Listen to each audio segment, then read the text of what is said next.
Hey everyone, so it's Hearth and welcome back to my channel. On today's video, we're going to be talking all about the magic of hagstones, how they were used historically and how you can use them in your magical practice today. The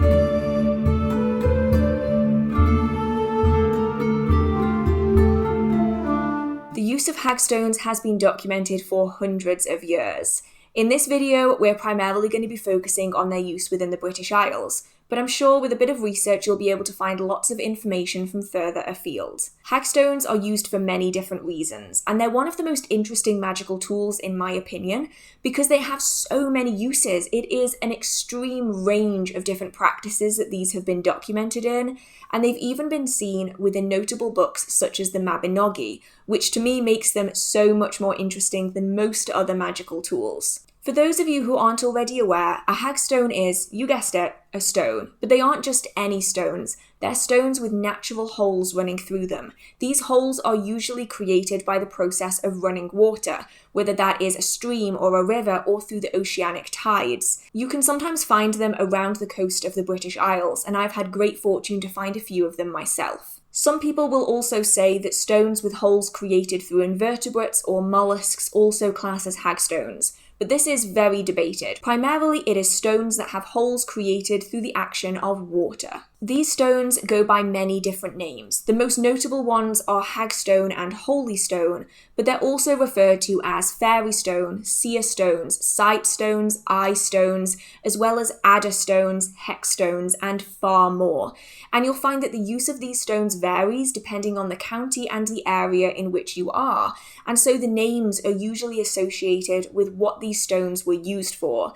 And as you'll see, it is an extensive list of different magical practices, beliefs, and traditions that this one magical tool was all used for. So let's start by going back into the folklore and the history to see how these stones were used for several hundred years in the past. The primary name for these stones that you'll often find the most used is hagstone.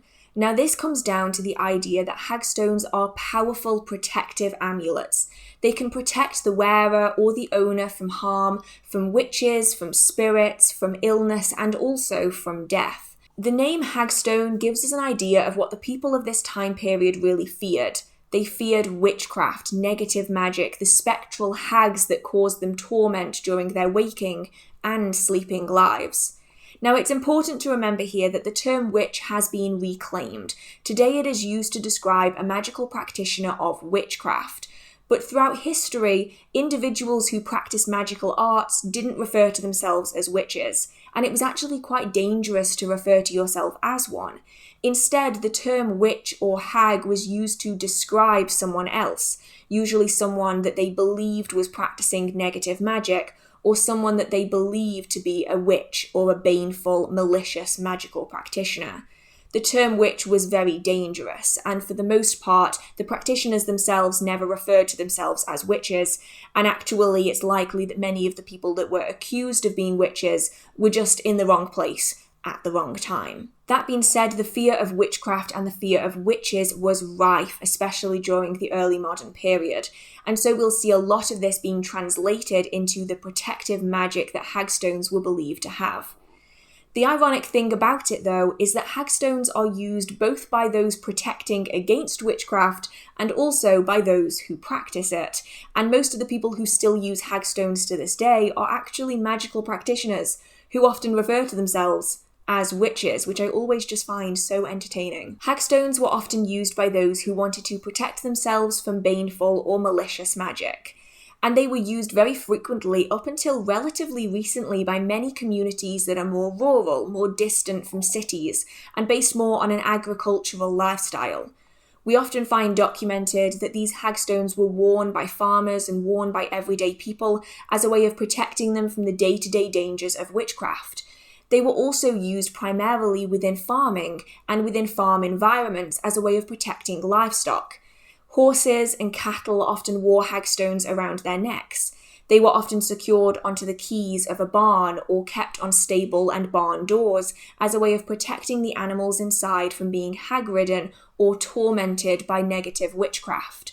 Hag riding was the belief that witches in their spectral hag form would enter into a barn or stable where they would ride horses and cattle throughout the night, refusing to let them rest.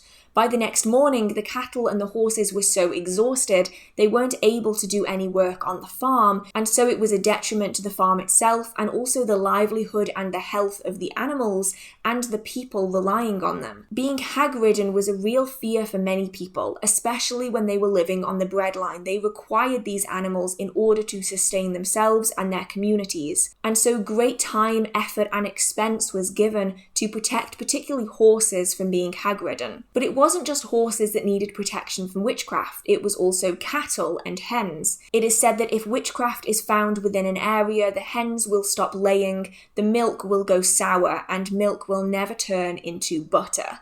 And although today we see these as being quite trivial, historically it was the difference between life and death for people who required farming as a way of survival. And so hagstones are found to this day, along with many other protection symbols within barns and within farming environments.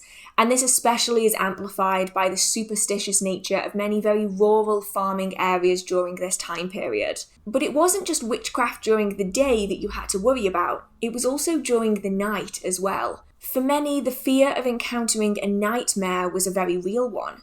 Today, we can chalk up most of the symptoms of a nightmare down to our brain patterns or sleep paralysis. But several hundred years ago, the belief in a physical nightmare was a very real one.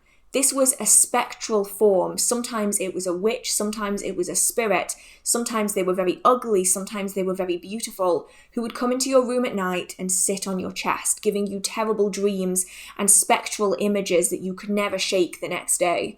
These were very real fears. People believed that a nightmare was a physical being that was interacting with them, and so they put great significance on physical protection. A hagstone placed under the bed was seen as protection from the nightmare, and it could be used alongside chants which would help deter them from being present. One of these chants goes as follows: "Some the nightmare hath pressed, with that weight upon their breast. No returns of the breath can pass, but to us the tale is addle. We can take off her saddle, and turn the nightmare out to grass."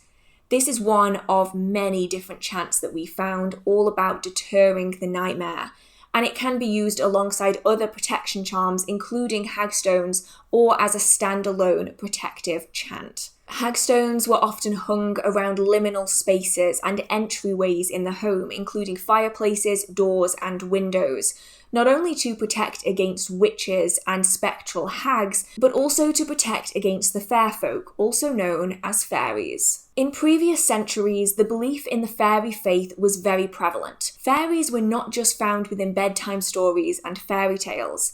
Fairies were a very real danger and a very real help to the people within the local area. Fairies were often revered and protected. They were given offerings and treated with respect. But even with that respect, you could still gain their wrath or their trickery depending on what it is that you do and the kind of fae that you're interacting with. The fair folk were very real. In some cases, they were considered to be physical beings that would enter into your space and either bring you good fortune or misfortune depending on their whim that day. And so the fair folk was something that people were very scared of, but also something that they greatly revered and were very interested in. And so we go from protection into curiosity. Hagstones are also known as sight stones, seer stones, or fairy stones. And with these names, we see a shift in how hagstones are used. Not only are they used for protection against fairies, but they're also used to interact with them and to actually see them. The belief being that the hole within a hagstone is a liminal space. It allows us to see into the fairy realm, the other world, also known as Elfame. It allows us to see the fairies, to see the realm in which they reside, which is essentially a layer over top of our own. They are in our realm, but not. Close enough that you can interact with them, but far enough away that they are difficult to see unless they wish to be seen. And so people would use hagstones or fairy stones as a way of seeing into the other world. It is believed that you could not only see the fair folk, but also elementals, tree spirits, merfolk, ancestors, and other spirits that might reside within the other world. But be cautious. You never know quite what you're going to see. Not only could you see the fair folk, but it's believed that you could also see through their glamour. The belief in fairy glamour is that the fae folk are able to conceal things with magic. They're able to make something ugly into something beautiful, something dangerous into something safe. And so it was very important for everyday people to be able to discern that what they were looking at was real. And so fairy stones, also known as seer stones, were used as a way of seeing through fairy glamour. This could be used to allow you to check your food, to make sure that it was actually edible and not a bunch of rotting meat that the fairies had made you think was edible food. It allows you to see whether the path that you are taking is actually safe, or whether it's danger being disguised. And they were also used to see whether or not your child was actually a changeling, a fairy that has been switched out for a human child just after birth. Fairy stones were used as a way of breaking down the boundaries between our world and the other world, to not only see fae folk and spirits, but also to be able to break down their glamour, so that we can better level the playing field when working with them. Now, fairy glamour and changelings weren't the only thing to worry about. People were also scared of being pixie-led. Now today, when we walk on roads, they are often well lit, or they're at least set routes that we can take. They're often well travelled, especially with the number of cars on the road today. But if we go back several centuries and we think about having to travel at night, or even during the day, it's a very different story. You would have to rely on memory to find routes that you wanted. At night, you were guided by nothing more than the light of the moon, and you may well find yourself off course very easily. To be pixie-led is to be guided astray by the fair folk. This could be by them disguising a dangerous path as a safe path, by seeing lights and will-o'-wisps floating across marshland, or to potentially hear your name being called, to find yourself completely turned around in an area you've been hundreds of times. This could lead you to a different village, a several-hour detour, or potentially to your death if you were in a particularly dangerous area. The idea of being pixie-led was absolutely terrifying to people during this time period, and so we'll often find them having many remedies for this that they could employ. One of the most famous is to turn your clothing inside out, as by doing so it would break the enchantment. Or you can carry around a hagstone. As mentioned earlier, the idea of fairy changelings was a very popular one. Now this has some negative connotations today, but during this time period it was a very, very fearful thing. The idea that your own child could be switched out for a fairy changeling before that child eventually ended up back in Elfame, or back in the other world. We see this in many popular stories, such as Labyrinth, but other stories and folk legends tell us of potential dangers that fairies had for children, one of which being that of Sleeping Beauty. The fairies in Sleeping Beauty imbue her with gifts and presents, but when it comes to the fae folk, the present isn't always as it seems. There's often hidden loopholes. It's a bit of a backhanded gift. And so oftentimes people were very fearful of this happening in real life, and so they would keep hagstones on or around a crib to help protect their child. Hagstones are also known as eye stones, the idea being that they can protect you from the evil eye. This is a belief that is seen almost worldwide. The idea of an eye stone or a hagstone in relation to the evil eye is that the evil eye is drawn to the eye appearance of the hagstone, and by being distracted from you, the evil eye can never touch you. And so many people to this day will still employ this method in protecting against the evil eye. But if supernatural forces weren't concerning enough, especially during this time period, the physical world was terrifying as well, especially if you had a very dangerous job such as mining or, in particular, fishing. Fishing communities are well known as being some of the most superstitious in the world, and in Britain it was no different. To this day, people will still use hagstones on boats, because not only did you have to deal with witches and fairies, you also had to deal with the raw power of the ocean. And so people would often attach hagstones onto their vessels as a way of protecting against witch enchantment, to protect against being led astray in the ocean by water spirits and fairies, but they were also believed to offer the boat protection against bad weather, and in some cases were believed to have the ability to control the weather.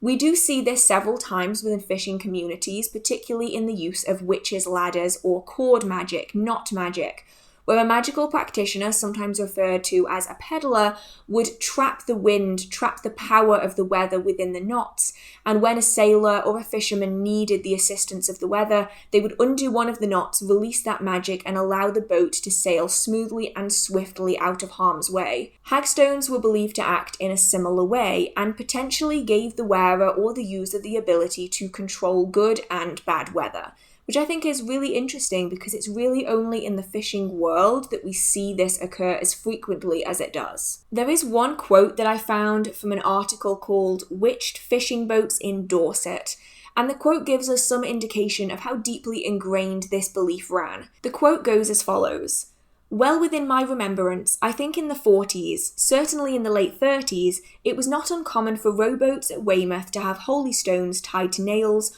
or staples in the bow, close beneath the gunwale. I once saw a man in the act of doing this at the quayside." Now this shows that not only were these beliefs prevalent in the 1700s and the 1800s, but even up until the 1940s, these beliefs were being actively practiced in the British Isles.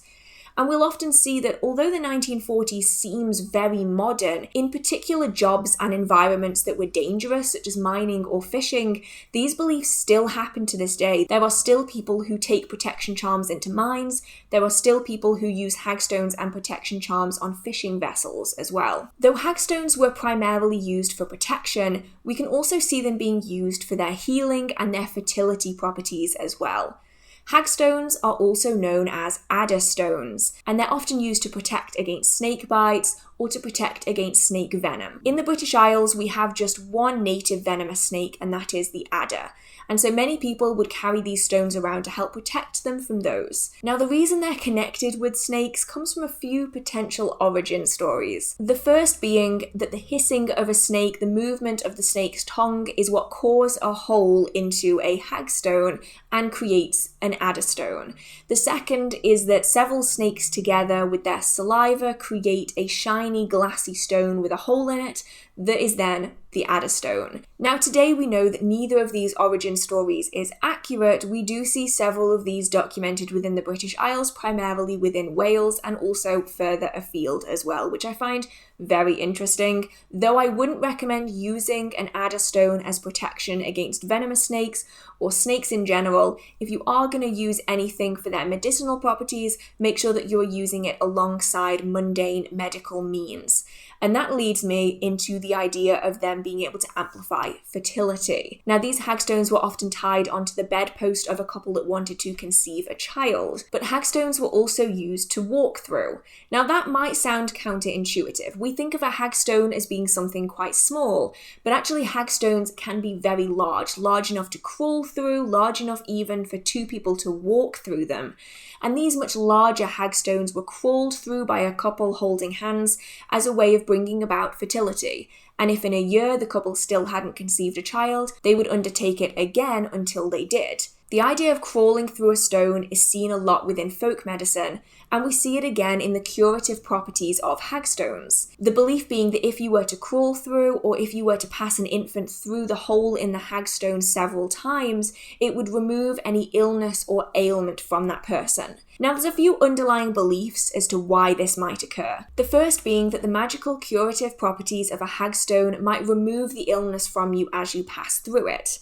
The second being that you are entering a liminal space, and that as you pass through the hagstone, the illness is being removed from this plane and it goes into the other world, and so you are then separated from your illness and you can go about your life without having to deal with it again. The third is based on the protective properties of a hagstone, and also the long-standing belief that illness was caused by negative magic, by witchcraft, or by the use of spirits. And so, because a hagstone is very protective, as you pass through the hagstone, the cause of your illness could not follow you because you are protected in the hagstone.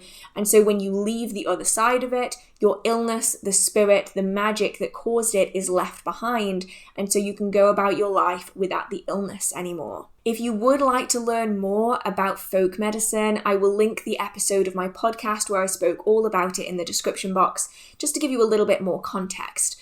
but the idea of passing through stones, passing under plants, through trees, is actually exceptionally popular, and it seems as though a hagstone was simply added into this for its convenience. It is a stone with a natural hole in it. It's ideal for this form of folk medicine. The last very well-known use of a hagstone historically is for discerning truth from lies. And ultimately, this comes down to the belief that a hagstone allows you to see clearly, it allows you to see the truth. So not only does it dispel fairy glamour, it also allows you to see who's lying from who's telling the truth, which is exceptionally useful. To this day though, hagstones are still used both by magical practitioners, witches, and by those wanting to protect themselves from harm. And so there's many ways that you can implement them within your magical practice. For protection, hagstones can be worn around the neck as a necklace. Traditionally, they would be hung from a red thread and then tied with an odd number of knots, whether that be 1, 5, 7, 3, 13, whatever it might be. This is then hung in your home as a means of offering spiritual protection. You can also incorporate an odd number of stones onto the cord, such as 3, 5, 7, as a way of amplifying these properties and these powers. You can incorporate colour magic, not magic, numerology. For those who are interested in it, you can also incorporate sea witchcraft and water witchcraft in there as well to imbue even more energy into the hagstone. You can use them as a focal point in a larger working, such as a protection spell or a protection ritual, or you can use them on their own as a way of protecting against spirits, fairies, ghosts, witchcraft, nightmares, and the like. Because of their association with the other world, you're able to use them as a vessel for astral projection, as well as for dream magic. You can use them as a liminal space to pass through during astral projection to enter into the other world, but you can also use them as a way of focusing your psychic ability, of opening yourself up to seeing and sensing spirits and fair folk. You can also use them for protection of these things as well. You can take a hagstone out and about with you to help you to see tree spirits, nature spirits, fair folk, merfolk, and the like. You can also use them in spells to discern truth from lies, which I think is exceptionally useful. You can also use hagstones on altars or in workings to help connect with the fair folk, with spirits, and with ancestors in the other world. But just be careful, you never know what that door is going to lead to. Once you open that door to the other world, you need to make sure that you know how to close it, and you need to make sure that you're prepared for some of the less than savoury things you might find on the other side. So just be cautious. There are so many options out there, and for the folk magical practitioner, I'm hoping that you'll be able to find some inspiration in the historic accounts of these stones being used. Because that's primarily how I use them. I look at the folk magic, I look at the documentation that we have, and then I adapt it into my own practices. And I'm hoping that going forwards, I'll be able to do a few different workings for you with the hagstones I have personally, so that you can have some more inspiration of how you can use them for yourself. Now, if a hagstone that you're using breaks, it either means that its energy has been used up, or it has protected you from harm.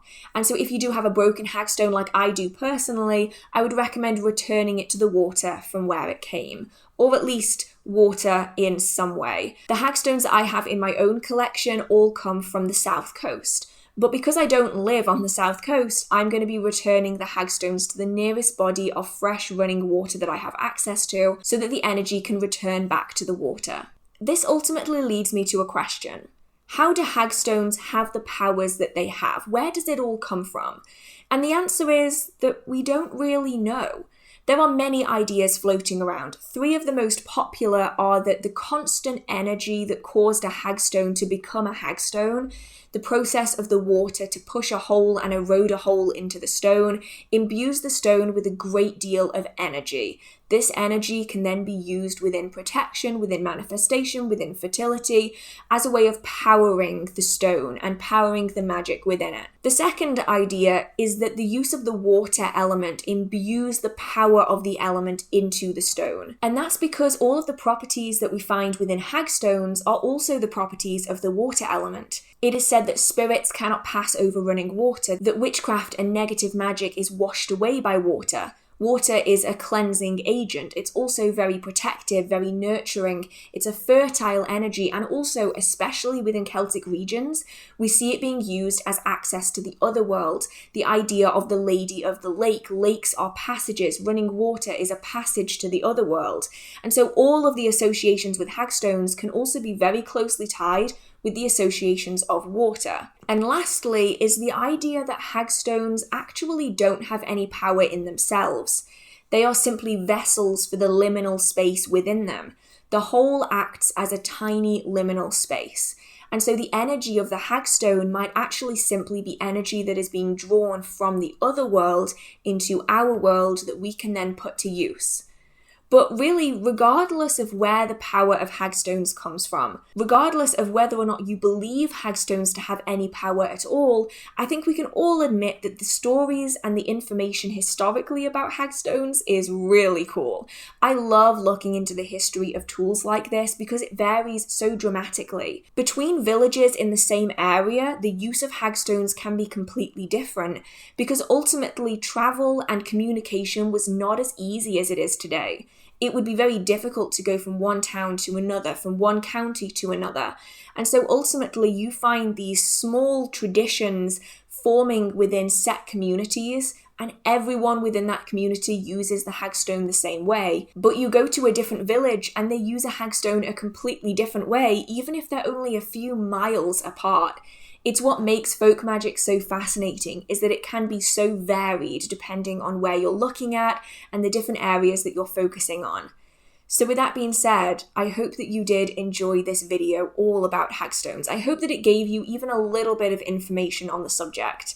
I would love to know if you have hagstones yourself. Have you managed to find any, and how you use them in your magical or your spiritual practices?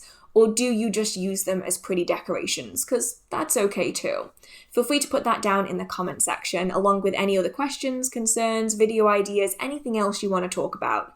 If you did enjoy this video, feel free to give it a like. It really means so much to me. And if you do enjoy the magical content on this channel or in this video, feel free to hit subscribe. I try to post magical content every single week.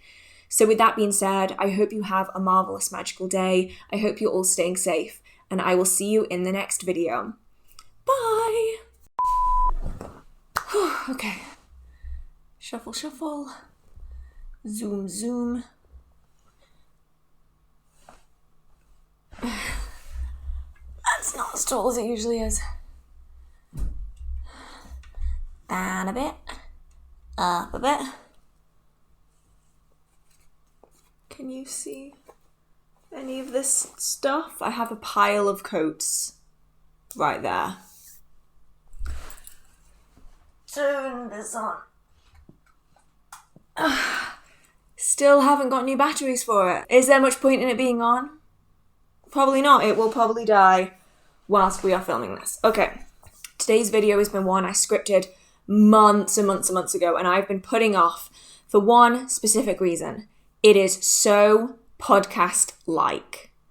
Now, that might make no sense if you don't know that I hate filming podcasts. I love doing the podcast, but the filming of it is so content heavy and my memory is so bad that I spend my entire time messing up what I'm going to say. So it is, how many pages? Let's see. Can you even see that? It is like 1, 2, 3, 4, 5 pages of content, all of which I have to remember.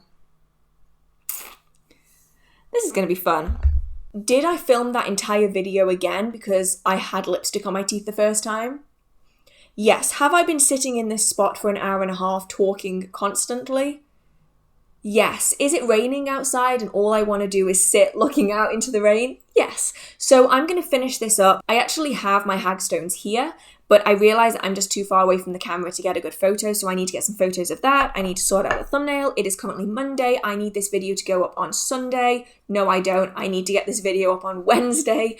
The podcast episode went up on Sunday. Thank you so much, by the way, for all of your support on the podcast episode. It seems that you really, really liked it, which is great because I really loved doing it. I really liked the layout of that episode. So I'm definitely going to have to do some more sit down and chat kind of videos. So I am going to go have a drink. I am going to go entertain myself with the rain, and then I can get editing. Oh, and for reference, because in the last video that I wore these earrings, I didn't tell you where I got them from. They are from Regal Rose. Not associated with them whatsoever, not sponsored, but hey, Regal Rose, if you ever want to. I love your earrings, I love your jewellery, but a lot of my jewellery is from Regal Rose. So that's where these are from, and that's where they were from in the last video as well, because obviously they are the same pair of earrings. So yeah, that's where I got these ones from, because I always get a lot of comments about my lion door knocker earrings. They're really, really cool. They're actually not as heavy as you'd think they'd be either. Okay, time to go and edit. Whew, I got a fast turnaround this week. Got to keep up with it. Oh, this has basically died. I put this on earlier. I haven't changed the batteries yet. So over the course of the video, that light will have just got fainter and fainter and fainter, and that's because I need to buy some more batteries for it. My brain is like a sieve. It goes in one ear, out the other. I'll say to myself I need to buy batteries. I will inevitably forget. I don't even know what batteries it takes. I don't want to get it off the wall. I need like a to-do list, I think. I need to start with lists. But then inevitably I'd write the list and then I'd lose the list. So on the list would be to not lose the list. But then there would be no point in having the list because I would lose it. Never mind. I am going to go now. You can see that I've been sitting here talking to myself for way too long. So, yeah. I'm out.